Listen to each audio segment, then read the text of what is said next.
expressed in the following program are those of the speakers and the host, and do not necessarily reflect those of Yoakley Scott Corporation and your sports network.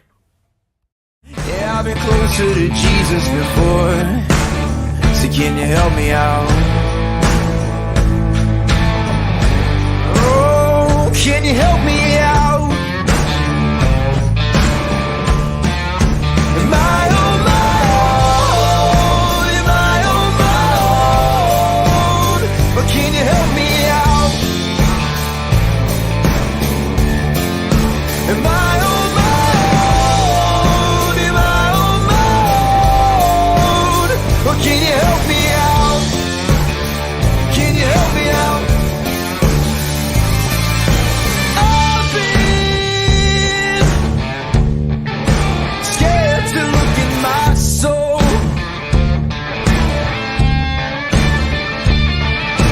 I've been afraid I would follow the road. Yeah, afraid of the things I've been told. Hello, everybody. Welcome inside a Tuesday edition of Running Point on ysnlive.com. Brought to you by Greenwood Chevrolet in Austintown. Anthony Hartwig alongside Ty Bartell as he swings in right here. And let's get our normal two box so everyone knows what we look like. Ty, how we doing on a Tuesday? Doing real good, Anthony. Doing real good. Running Point going up on a Tuesday. We have a lot to do today. We have live interviews from Ava Howell from the champion girls basketball team, one of their senior leaders. And we also have a live interview from Mike Wernicke, the head coach of the Struthers boys basketball team. Those are going to be at 12:15 and 1:30 respectively. We're also going to be playing interviews with Lydia Spalding, who is a Fitch grad, now playing softball for the Penn State Nittany Lions. And we also have an interview that we're going to play with J.C. Mullen, one of the statistical leaders of the Springfield Tigers girls basketball team that is going on to play in the district semifinals tomorrow at Middle Ridge. All that plus bracket breakdowns of the boys. We'll go through and pick the boys' brackets. We'll also try to update ourselves on where we are standing with the girls' brackets and where everything kind of stands going into the district semifinals. And all of that, plus we're also going to talk about who's up for Baird Brothers Big Dog of the Valley Player of the Year. Those polls are open, and you can vote unlimited until Sunday at midnight. ysnlive.com/big dogs. We always thank our sponsors, Baird Brothers, for letting us do those polls every week. They're always fun. And now this is the time of year where we get to do the Player of the Year, which is everybody that won a poll gets into this big poll. So you know the voting is going to be ridiculous. Yeah, I mean, it's going to be through the roof, and I mean, it's going to be absolutely insane. We've had record breakers for single votes in a week now, and who knows what kind of energy they'll bring for the Big Dog of the Year voting. Last week of the regular season, remember that Kylie McLean did break that weekly record with over 125,000 votes just for her name. So big moment for her. We'll see if their voters can recap that energy and bring it back to the Big Dogs of Player of the Year. They also have Alyssa Pompilia that they have to vote for. There's a lot of choices up there. There's a lot of choices. Girls. You got two Salem girls as well. So we'll talk about all that and more a little bit later on the show, Ty. But first, I guess the first thing we have to do is just recap the one game that happened last night. It was in LeBray. It was the regular season finale for the boys, and it's also the regular season finale for our pick'ems. Now it's all structured bracket picks.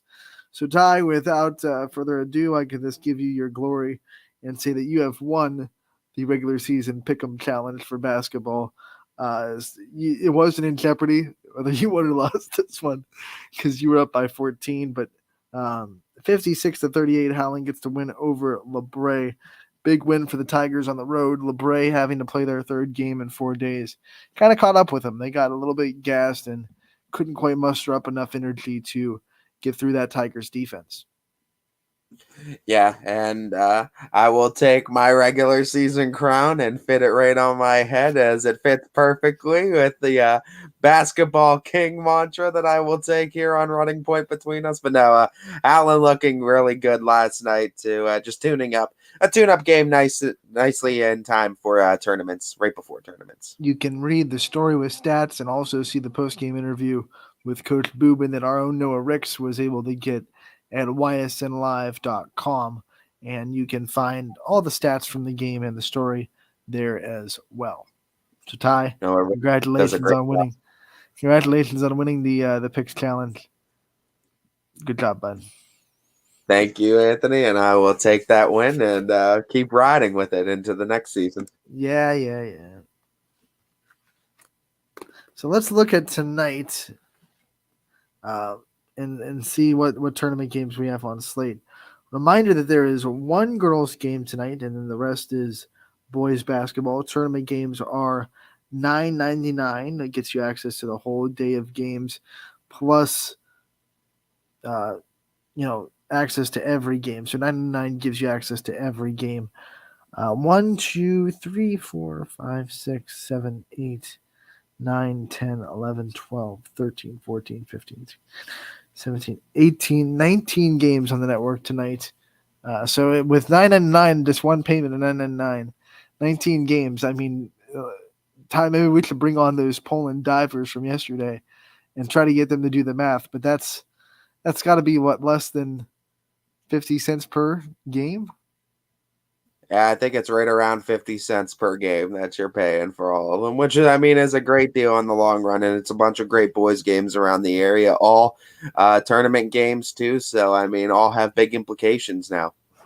So for the price that you can make a public phone call in most states, you can watch the tournament game tonight on the network.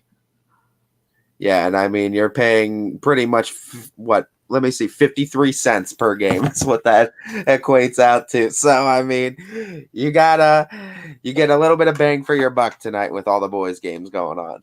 So you did the math, and it is 53 cents. 53 cents. Not a bad price point. I said 50. You're right there. It was right there. At least you weren't wearing the tech gear this time when you made the math. I couldn't wear tech gear today because we're talking about Lydia Spalding and Penn State, and they played Georgia Tech in 4 days. So that would be very bad marketing. Anthony didn't really want to do that again. That would be very bad marketing to do that. So I very, very much did not. Unlike the interview with Devin Sherwood, where I was. Well, you just repped it. Tech stuff. He's going to UV. All the UV fans that watched the interview for UV football were like, "What the heck's this guy doing?" He's just like, "I'm repping tech gear, full tech gear, going on to an interview." Congratulations, UV. He noticed. He's gonna make you pay for it, Anthony. I wasn't about to make that mistake today. Although who knows, we may get Georgia Tech softball players chiming in on the comment section like we did yesterday. UV just starts destroying Georgia Tech, and Devin's just like, and I took that personally when Anthony took it personally when Anthony wore all that Georgia Tech. He gets career numbers against Georgia Tech or something, and they're asking what is it about Georgia Tech that gets you going so well? Well, Maria Taylor, let me tell you. Back when I started at Virginia, right before when I was still in high school, I got interviewed by this kid that was a Georgia Tech fan, and he broke the news that I committed to Virginia, and he was wearing Georgia Tech stuff. So I took that personally. Georgia Tech goes on a 3-year losing streak against They you. win every game except they can't beat Virginia. They can't beat Virginia. That's their downfall every year. UV stops them dead in their tracks. Oh, the nightmares. Ant made us, and then Ant makes a documentary. That was the mistake I made for Georgia Tech fans everywhere. You're like the guy that at the Cubs I'm like the Cubs fan that reached over and got the foul ball. Yeah. That's you. You make a documentary, then it's like I couldn't show my face anymore to Georgia Tech fans. All right, Ty. Well, before the show went live, I was able to go through the D3 bracket for girls and just go through the results to see where we're at in our bracket challenge. I don't want to talk about the Struthers District because it's just a mess on my end. Liberty won. You have them in front of you, all the girls brackets. All right, let me pull these girls' brackets up So real you can quick. see where you're at, the ones that you picked, I mean. Yeah. Let me look these girls' basketball tournament brackets up and go straight across here. What we got? Here come the people in the comments. Oh boy, is it the Folkleys? Yeah, it's the Folkley, the 50th? What does that say? The 76th or something? Let me 76th, see. 90th, 100th. I don't know. They're coming up with all these other numbers. EJ Yokley the 90th. EJ Yokley Folkley. Folkley. So now we have now the fourth wall's just getting broken down. Now we have a weird paradox. So What's the fourth wall? Well, there was a wall there where it was like there was the Folkleys. The Folkleys were the Yokleys in this running point world in the comments section. But now the Yokleys have broken the fourth wall now, and now the Yokleys are the Folkleys, and there's Folkley Yokleys and Yokley Folkleys, and it's all a mess now in the comments section of Running Point. Break the whole fourth wall and just talk to the audience. Are you having a good day? Me too. Oh man. Let's get back to these Blues. He's Steve. Okay, now to the bracket. Yes, I had Liberty over. I had Liberty. Yeah, I had Liberty over Mineral Ridge. Waterloo I had Waterloo over South Range. Ursuline won. I did not have Ursuline over United. That one I got wrong. I had United Brookfield there. won. And I had Brookfield on there. So I went 3 for 4. All right, we go to the Lakeview District. Garfield won. I had Garfield. Berkshire won. I think I did have Rootstown. Yep. I thought I had Rootstown as well. Champion won. I had Champion. Kirtland won. And I had Kirtland. So we both went 3 for 4 there. Yeah, I went 3 for 4 there as well. We go to the North Ridgeville District. All right. Warrenville Heights won. I got them. Mapleton won. I took Mapleton. Chippewa won. Yep, I went 4 and 3 in those. Yeah, So those were just high seed matchups. 4 for 4 for that one. And then we go to the East 1 District. Union Local 1. Yeah, I had them. They were 1. See. Morgan 1. Yep. We had Muskingum. Pete Edison. Yep, had them. I rocked the banner. Did you? Yeah, I was the good guy, and I rocked the banner, just so everyone knows. Wait, let me see. Oh, no, wait. I actually did too, Anthony. I did too. I was like, I was the good guy, I swear. I was double checking because I thought I picked Muskingum. No, I have it here. No, I didn't. I picked Edison. Tusky Valley won. Yeah, I had them. And then we go to the Worcester District. Worcester. Trinity won. Yep.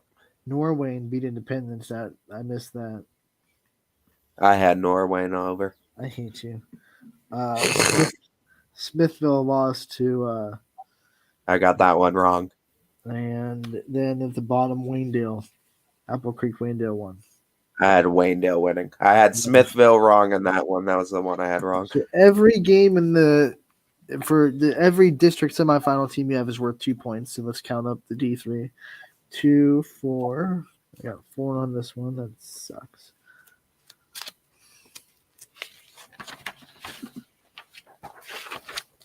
Yeah, 4 on this one. 13.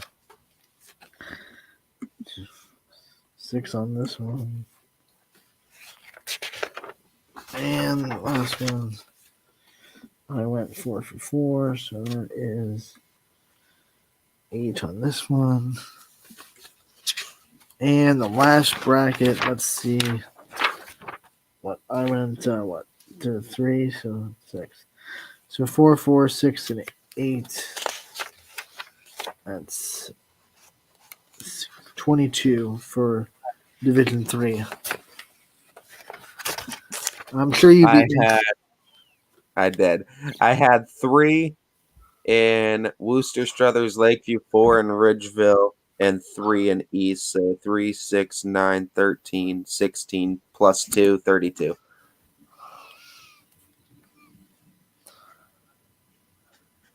Real commenter, Canfield grad back in the day. Jeff Howard. All right, without further ado, Ty, we are going to take a break from our bracket talk. Well, actually, not really. We're going to talk about the champion bracket because we have Ava Howell of Champion joining us on Running Point. We're going to pop her in right now. Ava, thank you so much for taking the time to join us today. Thank you for having me. Ava, first and foremost, I mean, let's just talk about this season. I mean, ups and downs competing in this tough conference. You guys have a great team that was through some tough battles all the way. What were some of your favorite memories this season? And just talk about the ride. Yeah, we've had a great season this year. There were tough games that we played in, but we all play as a team, and we've all had fun doing it, and we've also had fun on and off the court. So it's been great.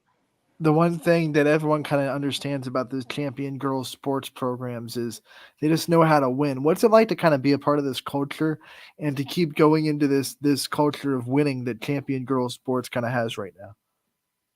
It's great playing for Champion. We all play together. We all play hard, and every game we go there and we just all put in our effort, and we all support each other when we are on the court. Is there a balance between the pressures of trying to hold up that standard of Champion and then also just trying to keep being that one class that keeps that tradition of winning going? Is there any added pressure to that? There is a little bit of pressure. I mean, last year we lost a lot of seniors and a lot of great players, but honestly, our young underclassmen all step up very well, and they all add something to the team. The biggest thing I wanted to ask you too is just the relationship dynamic with Coach Cole. What has he helped you with both on and off the basketball court, and what about him helps make this team so successful year in and year out? I mean, he always tells us to just play as a team. We know we have his support going into each and every game. He has a positive outlook going into the game, so that definitely gives us confidence going into each game. And so, yeah, it's been great. When you look at what you have done this year to kind of grow as a leader and to be a leader to this team, what kind of leadership qualities do you think you have, and how much do you think you've grown in your career to gain those leadership qualities? I try and just let them know that it's okay if they're having an off game. We all have them. I'm always there to just kind of support them and let them know that if they're not doing okay, like the team's there to back them up. And if they're also doing something good, like we're all there hyping each other up and supporting each other. Girls athletics and Champion is no joke, whether it be on the hardwood or on the softball field. It's always big time over there in Champion. Just talk to me a little bit about the community support and what is so unique about the Champion community, about its support of these girls programs. The support from the Champion community is amazing. I mean, we get a decent amount of fans in our games, and we just know that they're going to cheer us on, win or lose, which is just an awesome feeling. And when you talk about this community, I mean, what makes you so proud that you're able to wear the colors of Champion and you're able to wear that flashes across your chest, and every time you go out on the floor, you're representing that school system. What makes you proud to say that you're doing that? I would say just everybody at Champion, like just again playing as a team. Like I know when I put on my jersey, I'm not just playing for myself. I am playing for the community, and I know that they're supporting me. So I'm just gonna do everything I can to, you know, play the game that I can. See Coach Cole down there in the comments giving you some love too, saying you're the most clutch player ever, Coach, too. Talking about that too, Ava, when we've seen great players like Emma Gamon and others that have come through, when you see and play with players like that, did you take that as a challenge to kind of step your game up going into the season? And if so, what were some things you were really looking to work on going into this offseason, coming into this year? For me, well, not even just for me. I mean, our team is a very small team. We lost Brooke Witt, who was the best rebounder on the team. So I think my goal was to just try and rebound more, get better at boxing out. And yeah, so I mean, I'm still working on it, but it's definitely gotten better. Well, since Coach Cole is talking about your ability to be clutch, and he's certainly right, it comes with mental strength. You got to be able to shake off any kind of pressure situation. When those situations pop up and you have to have this big shot for your team, what's going through your mind, and how do you mentally kind of prepare for those situations? Yeah, I mean, it is a lot of pressure, but I mean, I just tell myself kind of in my head, like, it's okay. Like, I kind of calm myself down. And I'm just able to like pull myself together at that time and really just focus in on the game. You have any pre-game or post-game routines that help you kind of relieve or deal with the pressure that you face game to game, especially with tournaments now? I mean, I would say pregame is the whole team gets there pretty early, and we all are in the locker room, like just like listening to music and all just having a good time together. And that's every game. So. All right, so tell me the team's pregame playlist, and then maybe your specific pregame playlist. And maybe the differences between the two. Does the team have pretty good music taste in your opinion, or do you have to venture away from what the team likes to listen to? No, we all listen to like the same music. We listen to a lot of like throwbacks, like Taylor Swift, and we listen to a lot of country, honestly, before the game. So. What's that one song that will get you hyped up no matter what it is? Like, okay, I'm ready to play now after I hear this. Before every game, when we're on the bus, when we're pulling into the school, we listen to like We Ready, and that kind of gets us all hyped up and ready to go. Who are some of your role models, whether it be inside or outside the sport of basketball? I would say my family, and especially my siblings, my older sister and my older brother. They played sports throughout high school and in college, so I definitely looked up to them and watched how hardworking they were. When you look at your siblings and the success they were able to have and are still having, what kind of thing does that teach you as far as how to conduct yourself and how to kind of give yourself the best chance to succeed in what you do?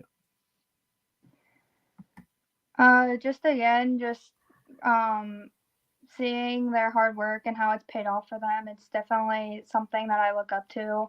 I'm always trying my best and just not just for myself, but also for the team. So that's definitely something I got from them.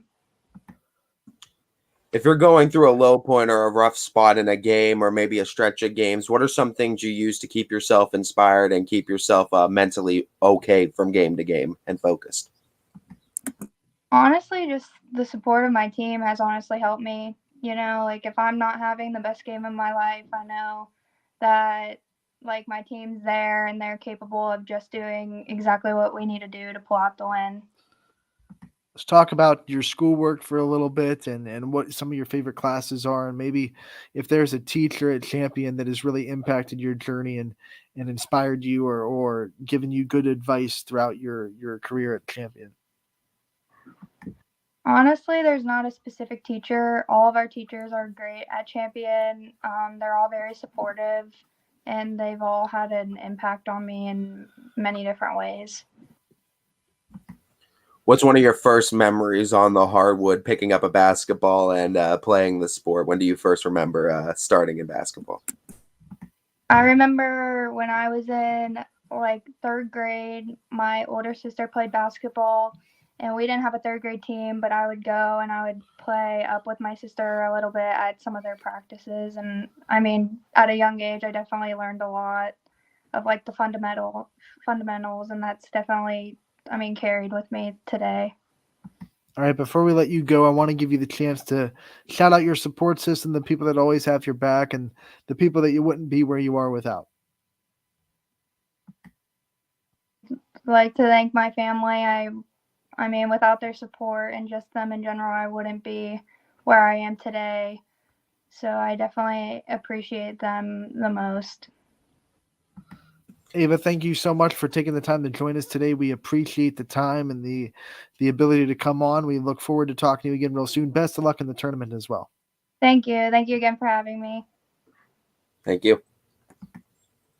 All right, that was Ava Howell, Champion, one of their good leaders. And as Michael Cole said in the comments, maybe one of the clutch players, most clutch players on the team, always coming up with the big plays when Champion needs him the most. And I mean, that's some props to get from Coach Cole too. And Coach Cole has been able to do both. And casual sports, if you don't stay in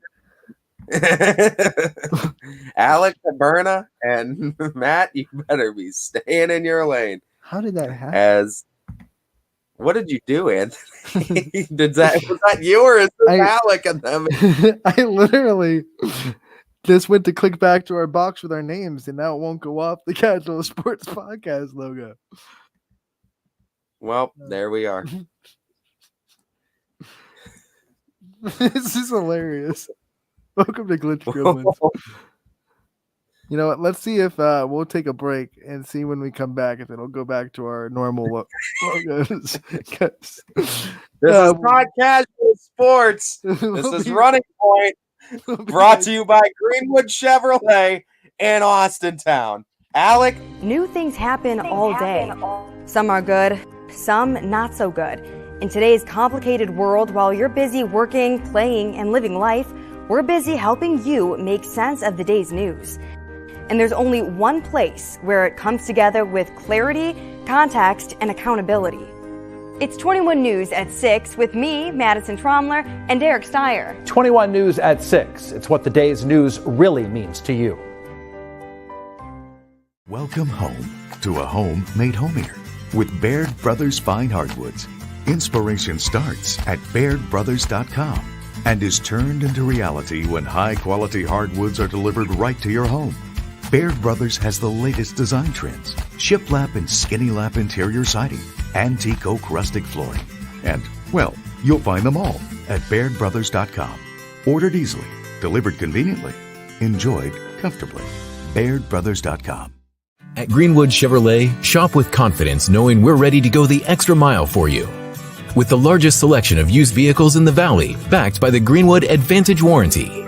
Every one of our vehicles has undergone our own 126-point inspection, so it passes the most important inspection, yours. No other dealership has the extra inventory, gives you extra for your trade, and goes the extra mile for you. Only at Greenwood Chevrolet. WRS Wealth Advisors, the area's premier wealth and retirement specialists. Located on South Avenue in Boardman. Quality, customer service, and integrity. Those are the 4 words that have driven our success since 1957 at Joe Dickey Electric. Joe Dickey Electric is one Mahoning Valley landmark business that stays current with the requirements of our customers. Family owned and managed, we are an electrical contractor and energy solutions provider. Every member of our team adds to his or her skill set through ongoing training. Residential, commercial, industrial, automotive, and more. We keep ahead of the needs of our customers with a fleet of more than 50 vehicles and 24/7 emergency service, so you're never left in the dark. When looking for home design inspiration, don't just be inspired, be Baird inspired. Whether new or remodeling, Baird Brothers has the latest trends like shiplap to refresh your home. Go from inspiration to installation with our wide selection of in-stock American hardwoods. From the rustic charm of antique oak to the warmth of traditional cherry, Baird Brothers has what you need to make your home inspiring. Baird Brothers, our family's heritage, your family's home. For a great vehicle and a great experience, come to Boardman Mitsubishi today. As always, our full lineup of Mitsubishi models comes with a standard 10-year, 100,000-mile powertrain warranty. Boardman Mitsubishi, your hometown Mitsubishi dealer since 1999. Coca's Pizza, always supporting our community and our local athletes. Stop in on game day or score big and have it delivered right to your door. Check out our daily specials at cocaspizza.com. That's Coca's Pizza, we serve it hot. At Hubbard Chevrolet, Hubbard can help you get the financing you need regardless of your situation. I'm Tony Page, and I've helped thousands of customers in Northeast Ohio and Western Pennsylvania buy a vehicle.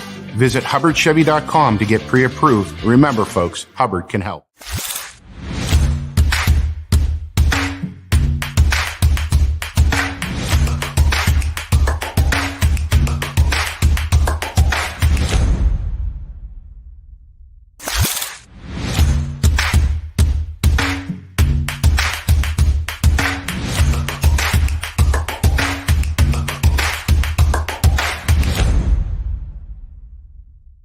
You're not waiting to see what the world has in store for you.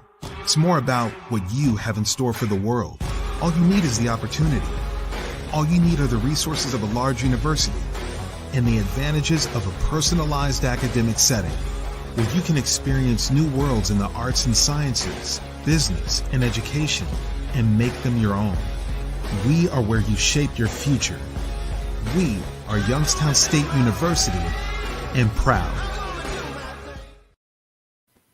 Man, we're still stuck on this Casual Sports Podcast logo. What is happening? We are being infiltrated. Everything, and it's not working. And here we are, Running Point, not Casual Sports, still Running Point. Man, this is going to be interesting to see how this plays out.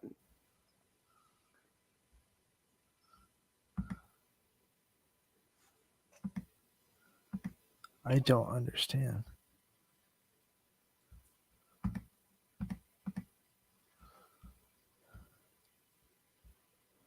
Well, on the bright side, we do have pre-recorded interviews that we could play in the meantime while we're trying to get everything situated. As we mentioned, we had, I believe, J.C. Mullen from Springfield on. We also did one with Lydia Spalding. If they'll come up. Yeah, true. We'll have to see. It might just put up the audio over the Casual Sports Podcast logo. Oh, here it is. Just clicked as a graphic instead of the background. Got it. We fixed it. Somehow it got clicked as a graphic as the Casual Sports Podcast logo instead of I was trying to unclick the background, but there was no backgrounds. So kind of like when we do the power rankings, the graphic goes over us. Somehow that got put up as a I don't know. It's so far down from the backgrounds. I have no idea how that happened, but it's all fixed. We're all good. Thank God the glitch gremlins don't get us today. Not today, Sonny Jim. You did a good job previewing it. We are going to dive right in to a pre-recorded interview with Springfield Jr., who is a new member of the 1,000 Point Club, and getting ready for her tournament game on Wednesday. It's going to be J.C. Mullen of the Tigers. Let's hear what she had to say with me and Ty a little bit earlier on last night. Anthony Hartwig, Ty Bartell here with a Springfield girls basketball player profile. We are joined by J.C. Mullen. J.C., thank you so much for taking the time to join us today. Thank you for having me. First and foremost, I mean, just give us this season outlook so far. What the experience has been like for you. I mean, you're having a great year going right now with the Lady Tigers. Talk to me about this season and what are some of your favorite memories from it so far?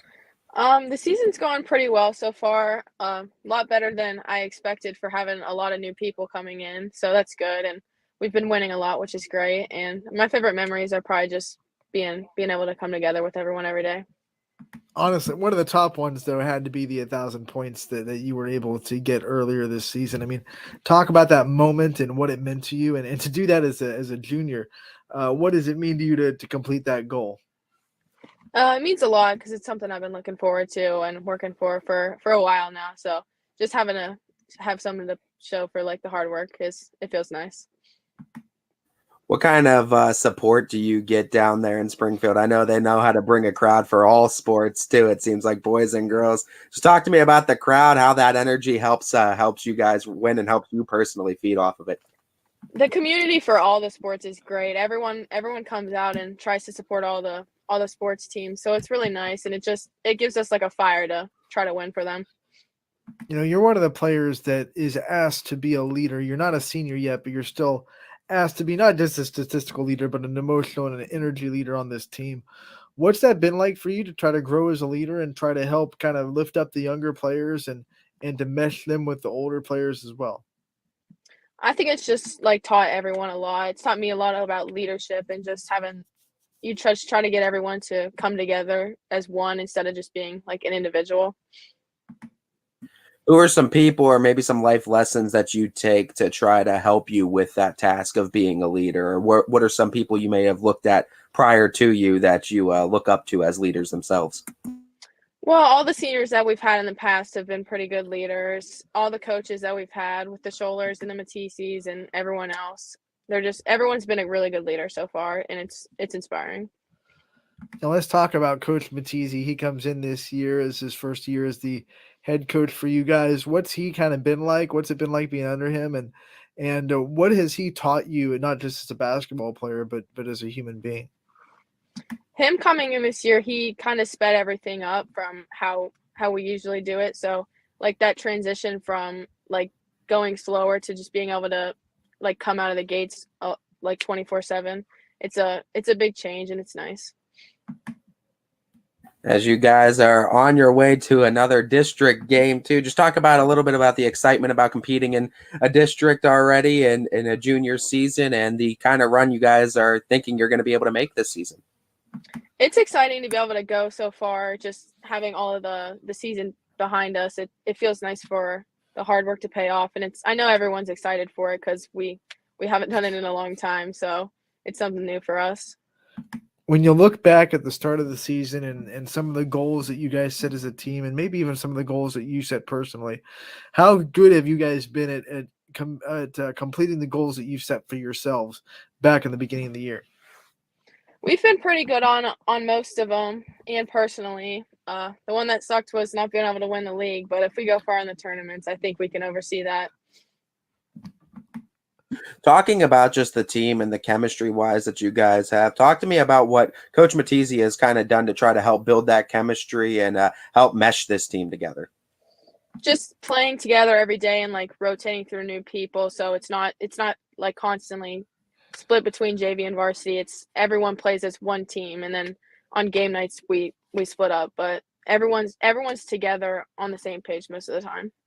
You know, you talked about not winning the league, and I know that was one of the goals that you guys set, and unfortunately came up just a bit short. But this MVAC league that you were in is really tough. I think six teams still alive in the tournaments at some place.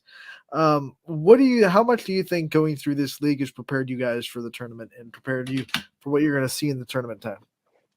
Definitely a lot. We have a lot of good teams in our league, so we're fortunate enough to be able to play good competition all year. But I think our league, just going through it and having all these good teams to play with, it prepares us more for better teams that we'll see the farther we get in the tournament.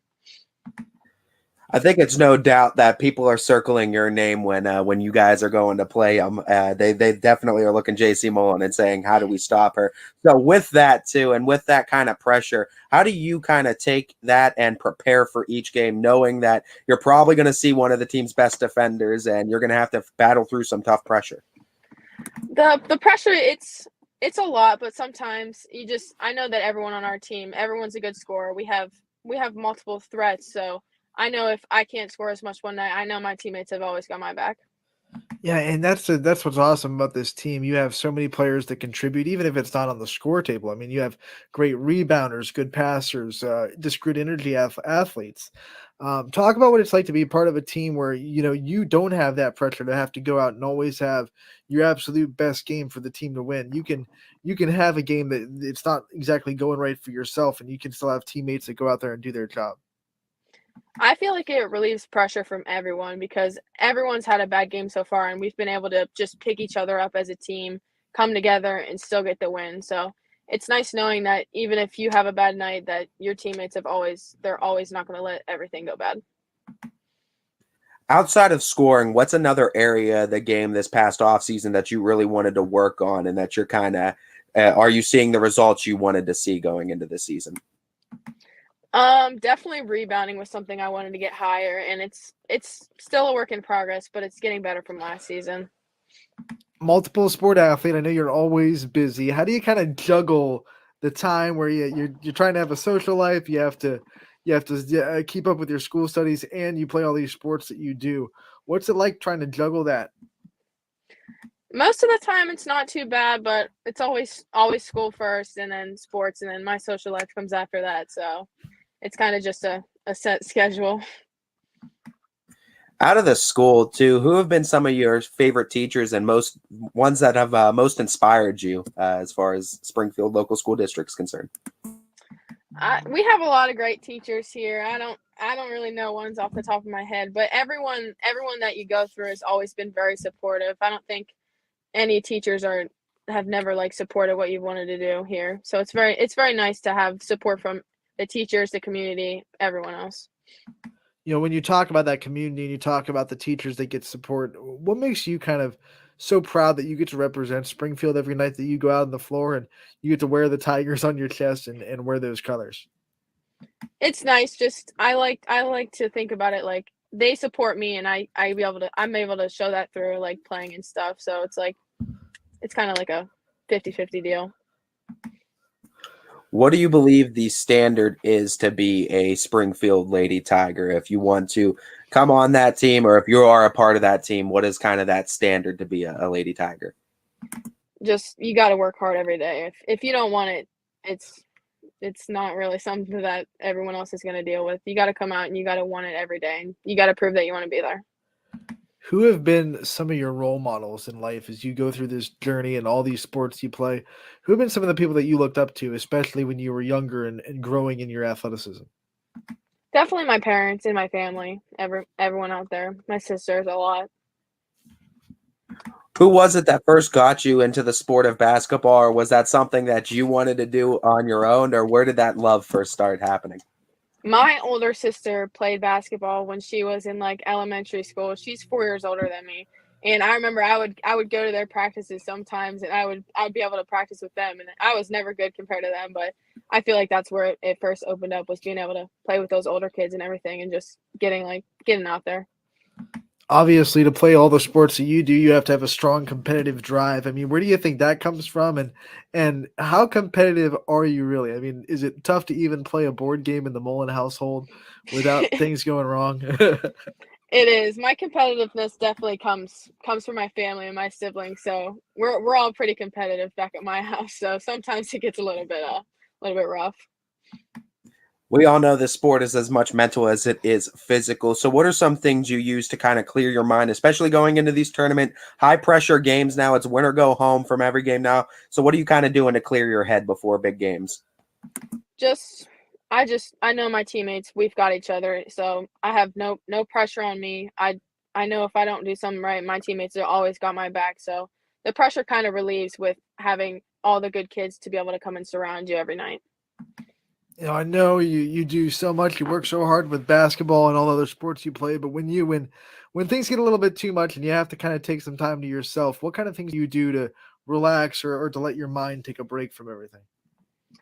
I don't know. Hang out with some friends, just be able to just take a minute from just not playing basketball in school and everything, and just have some time to myself. JC, as we always like to do, we like to give every one of our student athletes a chance to shout out their support system and those people that are always there cheering you on in the stands or cheering you on from afar, those people that always got your back. Definitely my parents, my sisters, my grandma, all the kids that come to the games, and all the parents, even from everyone else's kids. It's nice, just everyone comes together. JC, thank you so much for taking the time to join us today. We appreciate the time. We look forward to talking to you again soon, and we wish you the best of luck in your tournament run and your future endeavors. Thank you. That was JC Mullen, the juniors, one of the statistical leaders of the Springfield Tigers, second seed in the tournament and getting ready for their tournament run on Wednesday as they play Lisbon at Mineral Ridge High School on Wednesday at 6 o'clock. Yeah, part of a lot of games coming up here. It's going to be crazy these next couple weeks. Since that got us back into the basketball mood, let's go through these the rest of these districts. Obviously, I think you beat me in Division III for girls when you look at it. I had 32 points. You had 32 total? I counted 16 games. Oh, I forgot right? that. I was thinking you didn't get 10 more right, but I forgot that you got five more right than me. So yeah, I had 22 total. You could catch up though easily the next one if you get one more or two more right than me because it's 4 points, right? Yeah, let's 3? go. Division 4, Mineral Ridge, Lisbon 1, Springfield 1, Maplewood 1, Jackson Milton 1. So I'm 4 for 4 for that one. Wait, which one was this again? I'm sorry. Mineral Ridge District in Division 4. Okay. Yeah, I had Lisbon. I feel like you picked Falls to beat Jackson Milton. I could be wrong though. Let me double check here. I definitely had Springfield. I definitely had Maplewood. No, I think I picked Jackson Mountain over Falls. I did. You're right. I did pick Jackson Mountain to fall earlier than you did, but I had them going past Falls here. Well, I mean, then you didn't because I have them getting to this round and then losing in the semis. So must be wrong. Oh, I thought you had them going one more. Nope, I don't think so. We go to the next bracket in Division 3. It is the Willard Bracket. Let me pull up my results. I had Attica Seneca, East. Willard. I got wrong. I had it wrong because East won. Or no, I had Mohawk beat Lucas. I had Mohawk right, but I had Norwalk St. Paul wrong.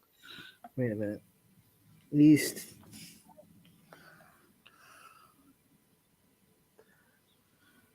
Yeah, because Lucas lost the first round.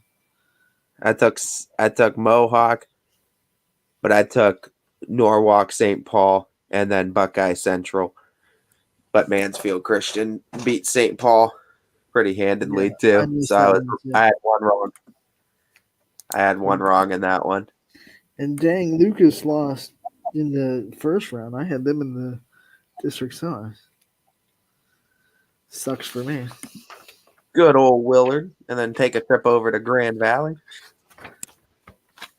I had Bristol. Bristol won. Did not pick Louisville. No, Louisville is proving us all wrong, and that's a perfect segue if you want to hear Coach Moldelsky's interview with us yesterday. It is live on ysnlive.com. Head over there and check out her Coach's Corner. So Louisville, and then I had Western Reserve and McDonald meeting up again. Yep. So I had both of those. I just didn't have Louisville in that Grand Valley district. Move on real quick to the Norwayne district. I had Cuyahoga Heights. I had Dalton. Cuyahoga Heights won. Dalton won. I had Loudonville. Loudonville won. And then I had Columbia Station too. Station. Yeah, I just took Thompson. 4 for 4 there for me. Yep, same here. That does it for that bracket. So let's count up our Division 4 total. 2 points for each game right. 2, 4, 6, 8. Perfect middle ridge bracket. And then we have, let's see, 2, 4, 6 on that one. I had 14 total correct. I had 2 wrong ones. I had one in the Willard and one in the Valley wrong. 2, 4, 6, 8, 6, 6.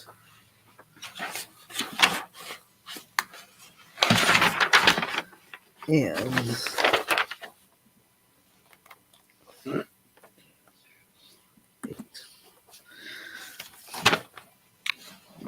so let's see. 8 plus 8 is 16. Plus 12 because it's 6 and 6. That's what? 28. 28 total in Division 4. I had 28 as well. Then if it's all 2 points, I had 14. Everything for district semifinals is 2 points. Yeah, I had 28 across. Let's quickly go through Division 2. Start with the Streetsboro District. Looks like, yeah, I had Cuyahoga Valley Christian Academy and Norton meeting up. I had both those right. I had Richfield Revere. Norton. Yeah, I went 4 for 4 on that one. Dang, because it was all top seeds against low seeds. The closest one was Revere and Lutheran East, and I just went Revere on that one. I went 4 for 4 in I picked Lutheran East to beat them. You took the other one. I missed it. You went Lutheran East over Revere. It's coming back to bite you now, Anthony. Uniontown Lake. I had Marlington here. I had I did not, or did I have? You did not have Streetsboro. Because Mike was telling me all weekend that you got me on, that I got you on that. So either he's wrong and he didn't hear the show right, but I don't think you had Streetsboro. No, actually, I had Streetsboro losing all the way back to Southeast. So yeah, right. I did not have Streetsboro here. West Branch, Poland, so I'm 4 for 4 on that one. I had Marlington, I had West Branch, and I had Poland. So I'm 3. We go to the Lakeside District. And Salem 1, Kinston 1, Perry 1, Chagrin Falls 1. I set up Salem and Perry in the finals, so I had Salem and Perry. I had Kenston because I didn't even have NDCL going there. Yeah, and I had Perry, and then I had West Geauga. West Geauga. And let's see, West Geauga 1. So I got 3 out of 4 there. That's another 6. Perry versus West Geauga. Yeah, I had Chagrin Falls. I had Chagrin Falls beating West Geauga, so. I had Perry versus West G and Salem versus Kenston here. All right, we go to the second to last Division 2 district. And it is the Nordonia District. Good old Donia. I had St. Vincent St. Mary winning. They won. I had Firelands winning. Oberlin won, yes. I had Northwest. And I had Triway. 4 for 4 so for I me was there. Yeah, I was 4 for 4 as That's well. 8. All right. Then what do we got? East 1 and 2? Yep. Okay. East 1, I had Tri-Valley. You got me on the Philo Electrics, Anthony. Philo Electrics. That's it. I got that St. one wrong. Clairsville and I Zanesville. had St. Ooh, but St. Clairsville lost. Yeah, I had St. Clairsville. So 9. I had That's St. an Clairsville, upset. and I had Zanesville. That's a 9 seed beating 6. I only had 2 in that one. I had 3, so 6 for that. And then what? East 2? Last one, East 2. East 2. I had John Glenn winning. I also had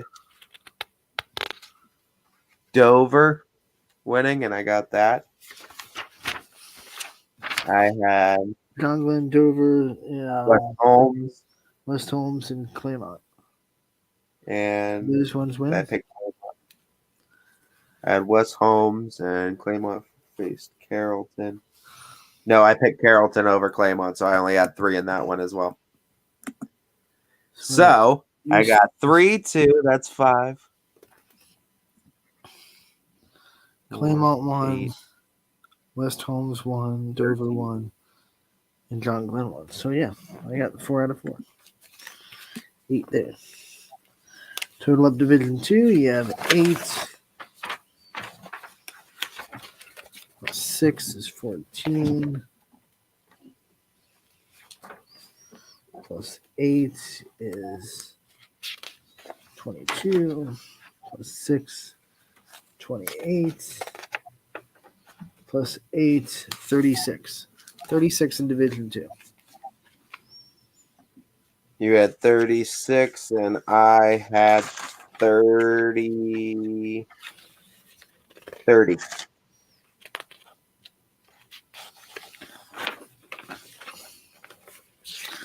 What's the time of this? So, 36. So I think you beat me by 10 in Division 3, right? I lied. 28. Give me 28 on that one. I was wrong. I did my math wrong. I double checked. 28. In D2. So I think we'll have to do the math to total it for the official, but I think you're up by 4 going into all the division, all the districts. We were tied going into today. We were. So I think you tied. won. I think you won the district semis by 2 games. So, you know, two apiece, 4 points. You caught up to me a lot with that D2 bracket. Yeah, I did. D2 worked out for me. D3 did not work out for me at all. Yeah, D3 I was winning. I that's how it was, though. I was winning the lower brackets. You were winning the higher brackets last time, and that's where we made up. You got D1 and 2. Now it gets strategic because I have to root against the ones that you have that I don't. So, like, if you have a district champion, or if you have a team in the district champion that I don't have, then I have to root against you. That way you don't get those points because that's 3 points that I'm not getting, but you can't get to gain. So it gets real strategic. It is. It's going to be interesting. Let's go. Let's go from that discussion and talk a little bit.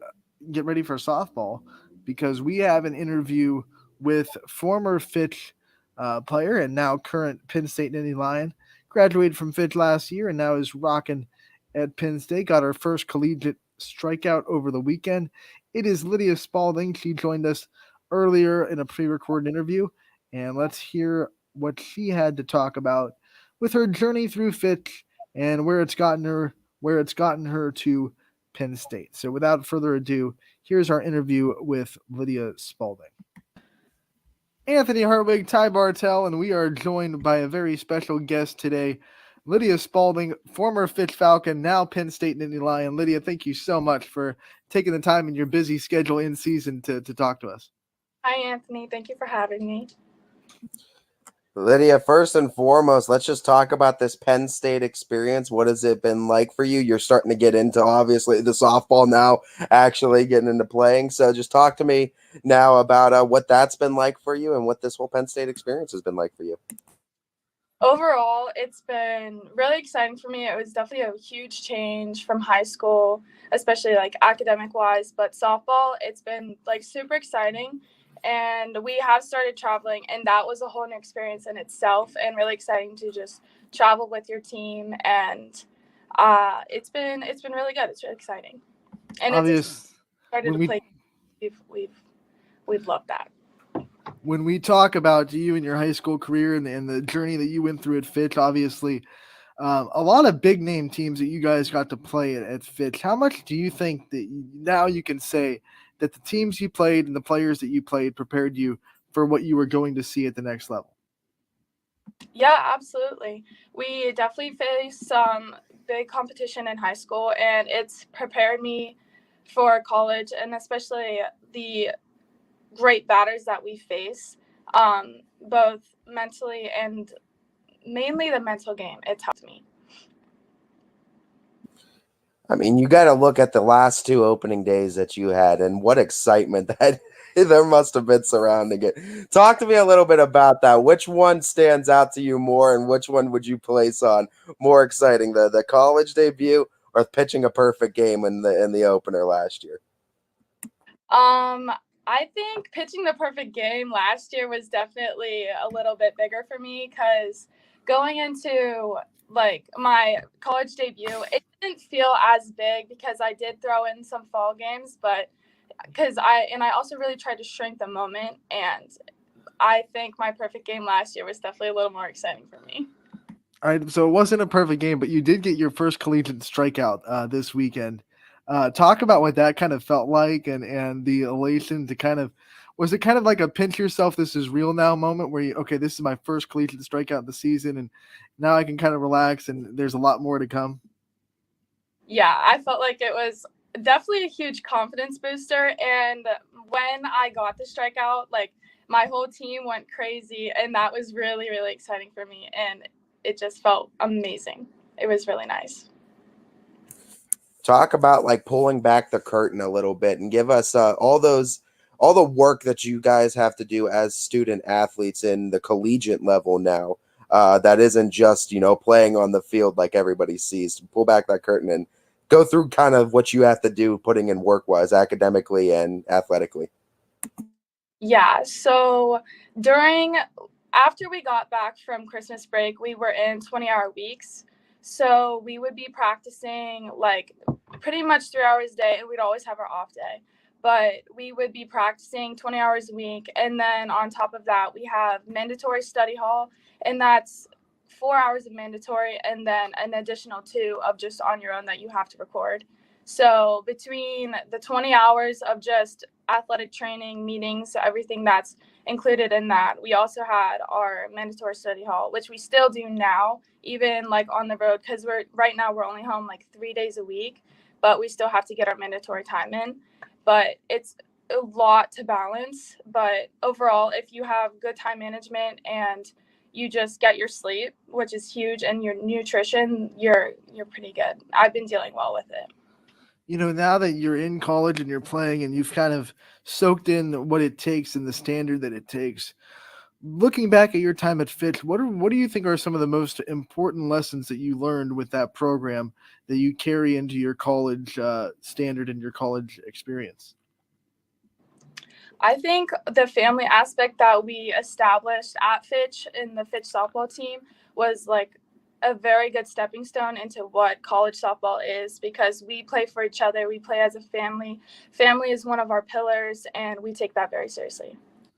And then talk about Steve Ward, and I know how much he puts you guys out there, and he promotes you guys, and he wants you guys to succeed. So how much do you think that helped you and kind of trying to put yourself out there as a recruiter, and now Steve Ward is able to put yourself out there, on social media and stuff? How much do you think he was, how much of a hand do you think he had in your success and where you are now? I think the support that he showed me, and especially the other girls as well, he really, like, it's a confidence booster, and it makes you feel really good about yourself. So going into like bigger moments, you feel confident that you've prepared enough, and he's always really big about that because he has seen me prepare, especially over the winter when I was home, and all through my high school career. He knows what I've gone through to get where I'm at. So just him reinforcing my confidence in my preparation has really helped me collegiately. For all the younger softball players out there, what's a low point that you hit in your career? How did you battle back through adversity and get back to where you wanted to be? So a while ago, maybe a couple years ago in travel, I was having just a really hard time, and I felt like I just couldn't throw strikes. But my mom helped me a lot in that aspect because she just was always, I would get my chances in my innings pitched, and they weren't always the best. But after those innings, she would always talk to me about it's all right, you can just go back and work, and we'll keep working until we work it out. And that helped me a lot. So if you ever are having troubles, especially with softball, don't worry about it. Just keep working on it in practice and training really hard, and it'll eventually work itself out. When you look at some of your memories with Fitch and some of the things that you went through with that program, what are some of the, now that you can really be reflective, and we asked you this at the end of your high school season, which hard to reflect with all those emotions going on. But now that you really can reflect and you have the space to reflect, what were some of your favorite memories with that softball program and being in that school system? One of my favorite memories was actually from my senior year, and we did this thing with bricks and mortar. We got actual bricks and actual mortar, and they're building the wall, I'm pretty sure, with it. But I wanted my brick, so I have my brick with me. But on one side of the brick, we wrote our name, and then on the other side of the brick, we wrote something that represents us or something that we bring to the team. And as a team, we all did that, and in the dugout, we would have the brick wall. And my word was resilient because I feel like I've had to deal with that all my life. But everybody else had their word as well, and all together, that's what we brought to the team. And it was just our bricks and mortar. That was our wall. Any advice you can give to other softball players that are interested in playing to the next level on ways of maybe not to get there playing wise? Obviously, you gotta have a certain level of playing, but just advice on making that process easier and possibly maybe even the transition. I would say just work really hard when nobody's looking and do really well in school.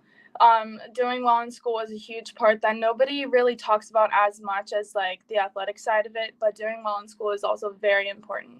But training hard and just keeping your head down and working is just the best thing that you can do.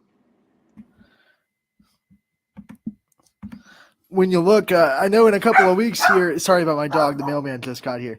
But when you look at a couple of weeks from now, you're going to be pretty close to home. You're going to be playing at Pitt. And I'm sure Steve Ward has some plans of having the team down there with him. If a lot of people show up in the area to support you in that Pitt game, what's that going to mean to you to see all the people that love you and support you here in the Youngstown area at one of your games? It honestly just goes to show how great of a community we have at home, because I already have family, friends, and people that I know telling me they're really excited to come watch. So I'm excited to just see them, and it'll mean a lot to me, especially because it is an hour trip, so they're making a trip, but it means a lot, honestly. What's one thing about college softball that nobody really talks about, nobody really knows, but if you're a part of it, if you're a part of the team, a part of the community, you're well entrenched? I would say our family aspect, like I mentioned before, it's you never really know what it's actually like until you're immersed in it. And my teammates are just amazing, and we've really embraced our family culture, and my coach really supports it as well, and she loves that we're a family.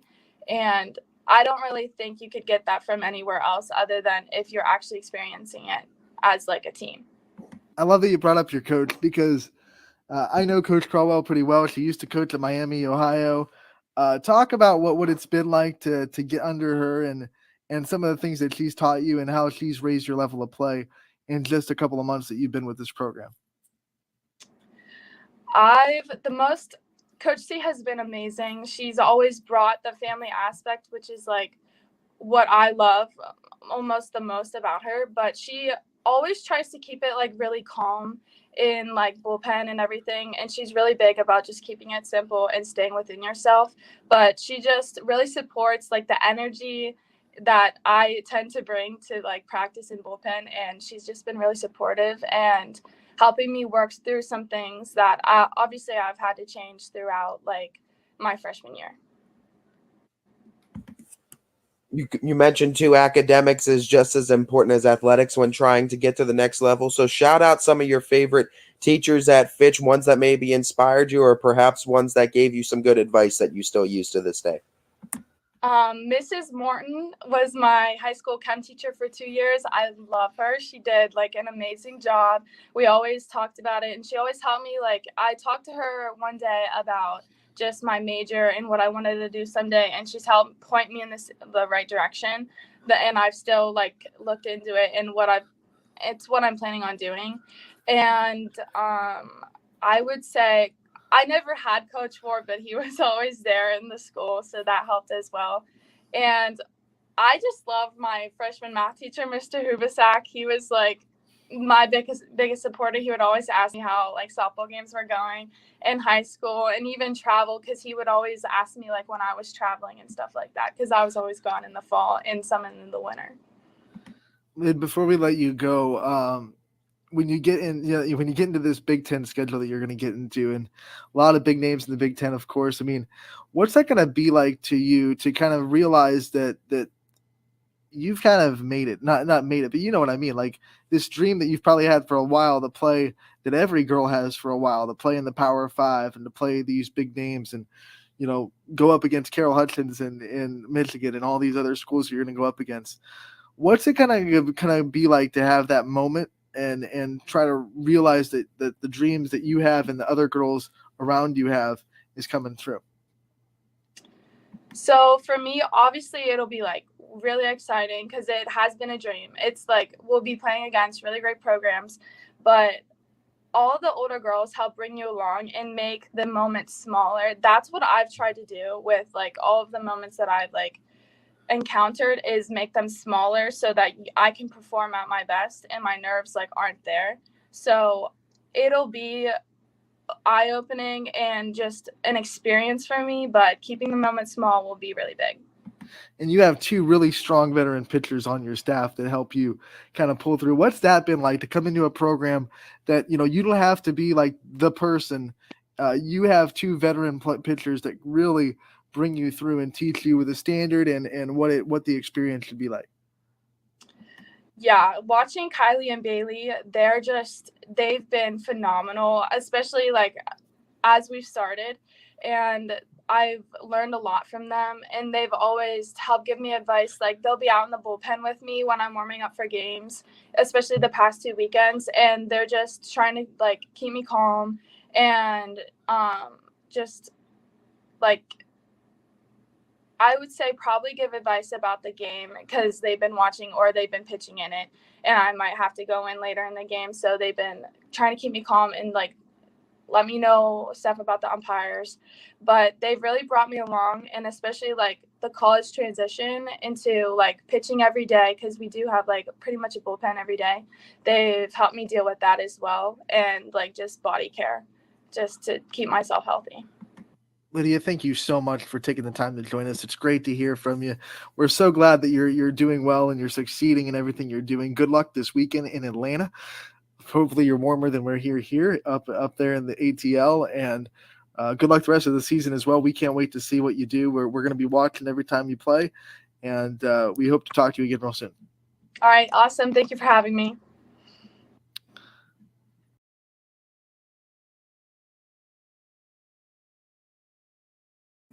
Muted. I did it right the first time. The first time we did JC Mullins, I was back. I was ready to go. Still got to get used to it. When we're in the studio, it's just a little knob. That was Lydia Spalding. A great interview, Ty. What a great opportunity to talk to someone that is experiencing softball at the highest level you can possibly experience it. Yeah, and I mean, it's an exciting time for Lydia, and well-deserving too. Got a chance to see her a couple of times playing for the Lady Falcons, and I mean, she was a star, and she's carrying that on over to Penn State now. I like how you asked her the question about opening day last year when she threw a perfect game versus opening day this year. It's a good comparison too, because I mean, I gotta imagine you're excited for both. Both were such great feelings, but I mean, opening day, something special for Lydia Spalding the last 2 seasons. Lydia got her first collegiate strikeout over the weekend against Buffalo, so we're proud of her for that. And this week, if you want to watch Lydia and her teammates, they're going to be on, streaming ESPN Plus. You can be sure to watch that. They're in Atlanta. They'll play Georgia Tech, Georgia State, and I think Kennesaw State as well, as part of a tournament. I guess you call it a tournament, but a grouping in Atlanta. Like I said, I hope it's warmer there than it is up here, because actually a pretty warm day today. But overall, you know what I'm saying. Yeah. I mean, remember, you got to be down there in the ATL. Go down there in the ATL. I don't know why I was like up there at ATL. Down there in ATL. It's definitely a lot warmer, but no, congratulations again to Lydia Spalding for getting into such a great program like Penn State, and just good luck, and we keep wishing her the best, and I'm sure we would look forward to having her on again sometime on Running Point. And shout out to her head coach, Coach Crowell, a very good friend of mine, coached a long time at Miami, Ohio. One of my good friends was one of her assistants for a couple of years. Got to see her a lot, and I know Lydia's in good hands, because Coach C is definitely one of the best out there. So shout out to you. And once again, if you want to watch Lydia in person, she's going to be at Pitt March 16th. This is an hour down, over to the east in Pittsburgh. It's a great facility to go watch the softball game. March 16th, it could be warm. It could not be warm. Who knows? That's softball in the north. But, if you want to get out and watch Lydia Spalding play as a Penn State Indian Lion, maybe go over to Pitt and watch her on March 16th.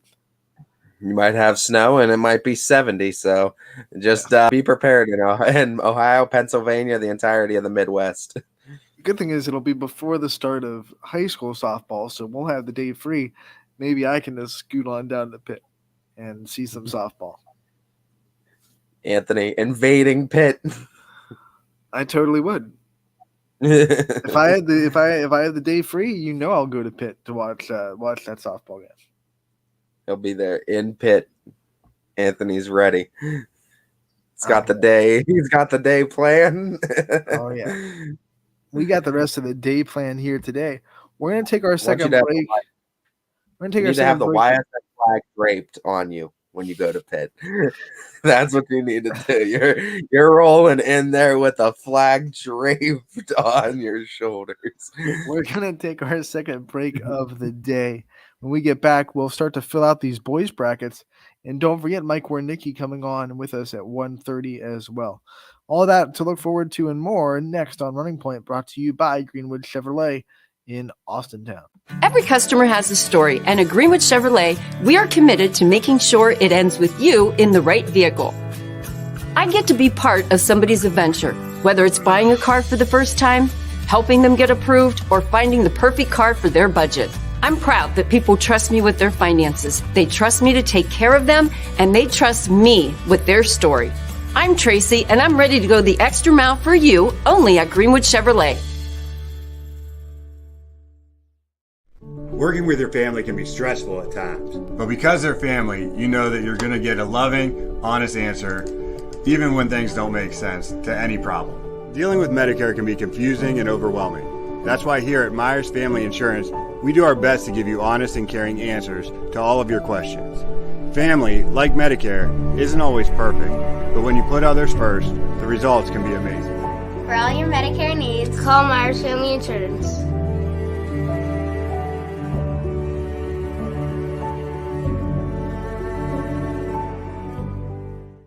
It's storm season. I think we're under the gun for some heavy storms over the next couple of hours. And Storm Tracker 21 is ready. This is probably the one we're keeping a closer eye on. On air. And locally, we're going to have a lot of eyes on our area. Online. All right, let's talk high-res futurecast and the timing of this weather. On social media and on our app. Notice we'll have scattered showers on Thursday. Stay ready with Storm Tracker 21. The severe weather threat now through around sunset this evening. Hi, this is Tommy Clem, owner of WRS Insurance Solutions. WRS Insurance Solutions is a local independent agency that specializes in life, Medicare, long-term care, and disability products. Call us at 330-953-3722 or visit us at wrsinsurancesolutions.com to learn more. Good luck to all the student athletes in the Valley.